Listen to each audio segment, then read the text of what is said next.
our guest is a very special human being who has overcome a lot of adversity. He's a former director of the Riverside Metropolitan Museum, now retired, a fully accredited affiliate of the American Association of Museums and the Smithsonian Institute, a past president of the International Relations Council of Riverside, Inc., and he has served on many boards. Please welcome Dr. Vincent Moses. We are glad to have you. Thank you, Rebecca. It's a privilege to be invited on your program. I know that you came from very humble roots in the hills of Tennessee. I know that you came from a very strong family, but not strong economically. And I know that everything that you have done has been through learning to face adversity. Would you please share with our listening audience what your greatest challenge was? Well, I will, Rebecca, and I do so sort of humbly because I kind of consider myself an ordinary person. But in fact, what you said is true. I do come from a very strong family, though one that was modest in its roots from the foothills of the Smoky Mountains. I learned when I was maybe 5 or 6 years of age, going in for my first prescription for seeing eyeglasses, that I had a very difficult eye problem. It's known as bilateral pendular nystagmus, or as my Tennessee grandma used to say, dancing eyes. And what it means is that I have a very underdeveloped retina macula, or phobia, and that means that my eyes are wide open all the time.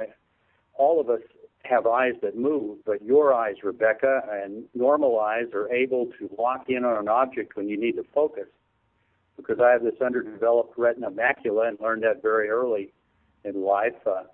I'm like, as one ophthalmologist said, my eyes are wide open like a Ferrari all the time, and that makes it quite difficult to focus, and it really made me legally blind, and I learned that early, though I didn't think about it as a handicap, because we were growing up as rough and tumble boys first, really early, in the hills of Tennessee, running around barefoot and the like, and out in the woods. And my uncles, my 2 twin uncles, had the same problem, though they seldom wore glasses.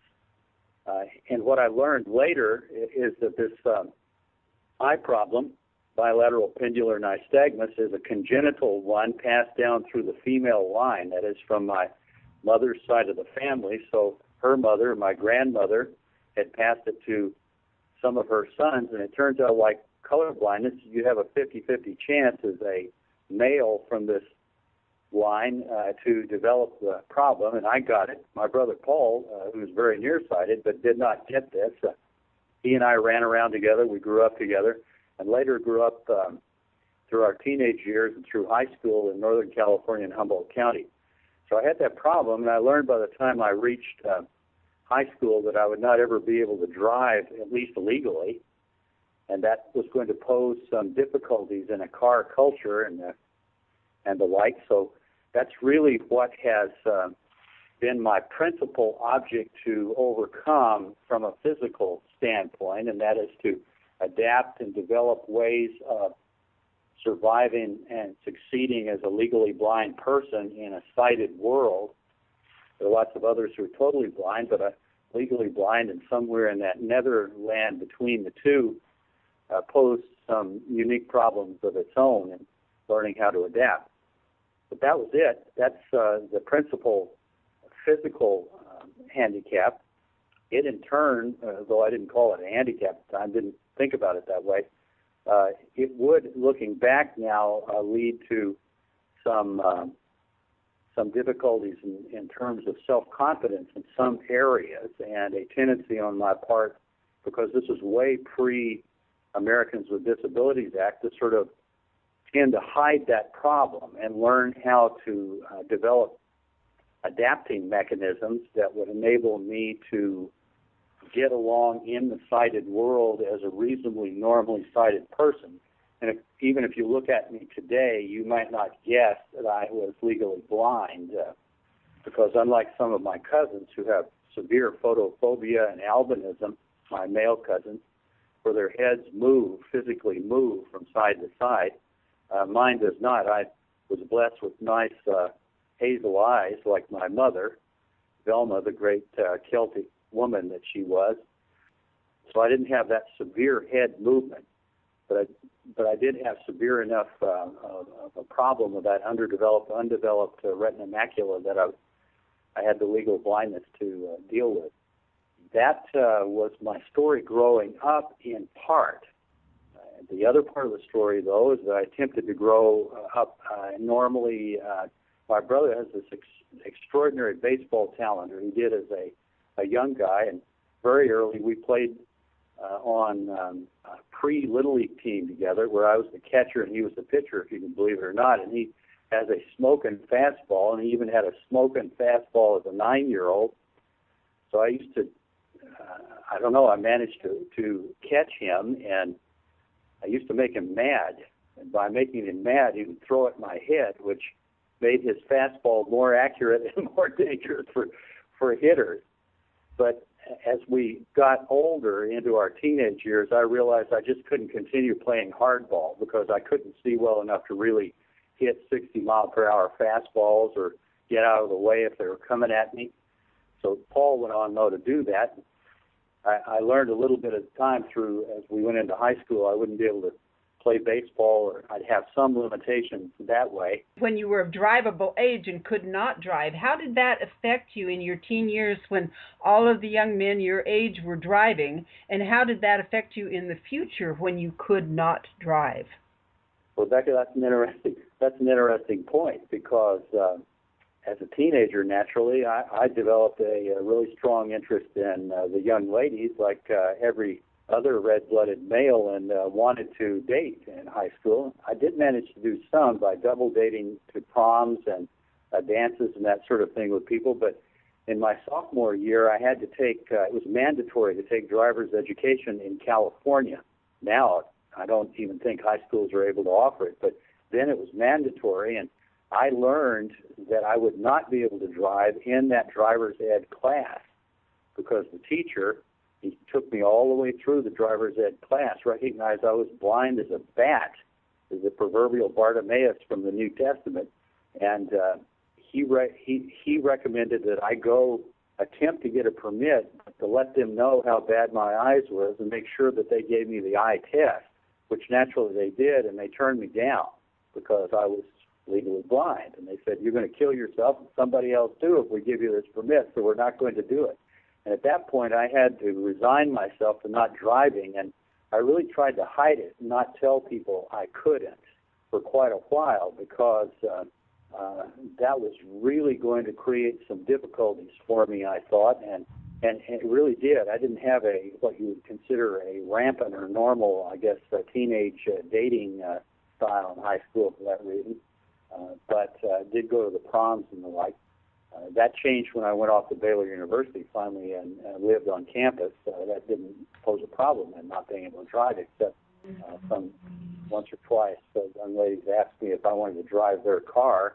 And, I hid it. I have to admit right now I hid that, and I found some excuse not to do it. I just wouldn't face it. And it wasn't until later that I really would face it and say, look, this doesn't make any difference. You're going to have to make it one way or the other and just be honest about this because you can't do it. You'll kill yourself and you'll kill others too. You have to come to terms with it. There are a lot of people who are paraplegics or totally blind. They can't drive. Or if they're wealthy or of a high-level government official, they don't have to drive. They have chauffeurs or people who drive for them. So I finally came to terms with that. My wife of some 30 years now that I love dearly, who tried to get away from me when I first started courting her, told me I had to go elsewhere, but I wouldn't give up after I saw her up close for the first time and got to know her, doesn't consider this an impediment.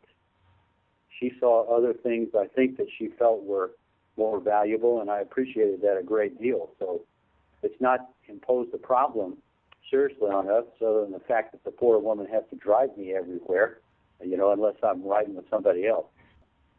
Once I faced up to that and came to terms with it by recognizing other people had worse difficulties, than I had, and that people were not really honestly going to hold it against me. In fact, it turned out later to be a strength because I live in Southern California. I've lived here since I came here in 1976 to enter the PhD program at the University of California, Riverside in United States history. And I managed to survive and have my entire professional career here in the heart of car world, car country, where it's nothing but freeways and individual car travel and very little public transportation. So, though that's changing a little bit now. But that was a difficulty that I had to come to terms with and overcome. I'll tell you what I think helped a great deal in the end was that my mother, Paul's mother too, our mother Velma, was a tenacious individual, indomitable in her attitude. Very little formal education, but extremely smart, just like my father, the Pearl Harbor survivor, Porter Moses. Very little formal education because they grew up during the Great Depression in the hills of Tennessee. There just wasn't much opportunity for that, but they're extremely bright. And my mother insisted on the value of education. And she made us quite curious at an early age and insisted on us working hard through school. And that instilled in me a real love of learning and a curiosity that just made me want to succeed that way, and it pushed me toward academia. Our guest today is Dr. Vincent Moses, a remarkable man who has overcome a great deal and an inspiration to many lives, more so than I think he knows. Dr. Moses, I believe that you have a drive that goes beyond what anybody can do in a vehicle. You are truly remarkable. Please continue.